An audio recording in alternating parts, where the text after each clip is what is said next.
Serial तुमसे तुम तक में आ गया है बहुत ही धमाकेदार ट्विस्ट। जी हाँ, आप आने वाले ट्विस्ट में देखने वाले हैं। यहाँ पर अब जो अनु है जब वो गिरकर कैबिन में बेहोश हो जाती है तो आर्य उसे हॉस्पिटल लेकर जाता है जहां पर डॉक्टर्स उसका इलाज करने वाले हैं। दूसरी तरफ अब जो मानसी होती है उसे ऊपर रूम से आवाज आती है जो बिग ब्रो का सीक्रेट रूम है, जिसके बाद वो कहती है कि उस रूम से किसी चीज की तो आवाज आई है, कहीं शॉर्ट सर्किट तो नहीं हो गया।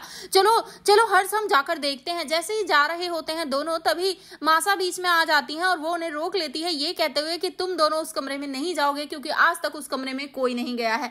जिसके बाद मानसी को ये बात बिल्कुल अच्छी नहीं लगती और वो हथौड़ी लेकर निकल जाती है और कहती है कि आज तो मुझे कोई रोक नहीं सकता उस कमरे को खोलने से, मैं उसे खोल कर रहूंगी और देखूंगी ऐसा क्या है उसमें जो बिग ब्रो ने उसे सीक्रेट रूम बनाकर रखा हुआ है। जिसके बाद अब वो हथौड़ी लेकर उसका दरवाजा तोड़ ही रही है। तो यहाँ पर आज सीरियल बहुत ही धमाकेदार हुआ। आखिर अनु को लेकर डॉक्टर क्या कहेंगे चलिए बताते हैं। लेकिन हाँ, अगर अभी तक आपने हमारे चैनल को सब्सक्राइब नहीं किया है तो जल्दी से कर लीजिए। जहां पाने वाले ट्विस्ट में देखने वाले हैं कि असल में होता कुछ ऐसा है कि एक तरफ जहां झंडे जब जलंधर के रूम में उसके घर में आग लगाकर आ जाता है तो उसे लगता है कि परमानेंट सॉल्यूशन हो गया। तो यहाँ पर आर्य भी जब उससे कॉल करके पूछता है कि सब हो गया ना, तो वो कहता है कि हाँ सब कुछ हो गया, अब वो कभी भी तुम्हारी जिंदगी में नहीं आएगा।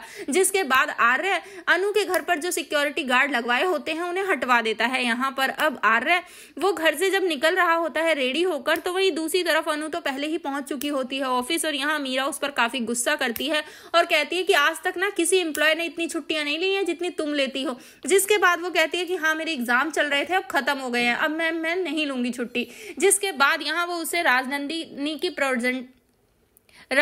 साड़ी की प्रेजेंटेशन बनाने के लिए कह देती है तो अनु कहती है कि ठीक है मैम, मैं पॉइंट आउट कर लेती हूँ। उसके बाद यहाँ मीरा कहती है कि नहीं कुछ फाइल्स रखी हैं सर के कैबिन में, जाकर उन्हें देख लेना। जिसके बाद अब यहाँ पर जो आर्य है वो ऑफिस पहुंचता है और बिल्कुल सेम कपड़े पहने होते हैं आर्य और अनु ने। तभी यहाँ पर अनु खुश हो जाती है और कहती है कि आपको कैसे पता कि मैं ये कपड़े पहनने वाली हूँ। तभी वो कहता है कि ऐसा तो मैंने कुछ नहीं सोचा, बस भगवान ने इशारा किया और मैंने मान लिया।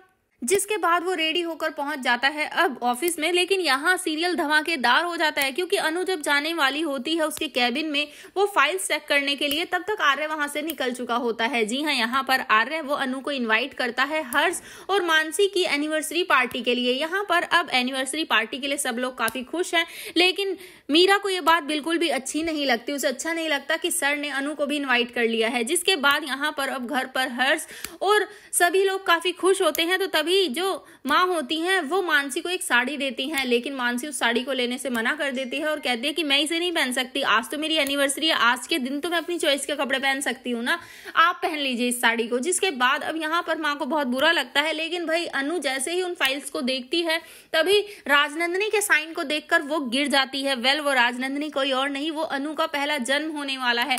जी हाँ, यहाँ पर अब उसे सब कुछ धीरे धीरे याद आता हुआ नजर आ रहा है। जिसके बाद वो बेहोश हो जाती है। यहाँ पर आर्य जैसे ही कैबिन में पहुंचता है वो अनु को सीधा उठाकर हॉस्पिटल लेकर जा रहा है और यहाँ पर अब डॉक्टर्स कहने वाले हैं कि उन्हें अपने बीते समय का कुछ तो याद आया है जिसकी वजह से उनकी ये हालत हुई है। तो अब देखना धमाकेदार होगा, क्या अनु ही थी आर्य की पहली पत्नी? आपको क्या लगता है हमें कमेंट बॉक्स में बताएं। क्या सच में उस रूम में अभी भी कोई है या फिर सिर्फ ये एक एहसास है? आपको क्या लगता है हमें कमेंट करें। ऐसी खबरों से जुड़े रहने के लिए आप हमारे चैनल को जरूर सब्सक्राइब कर लें।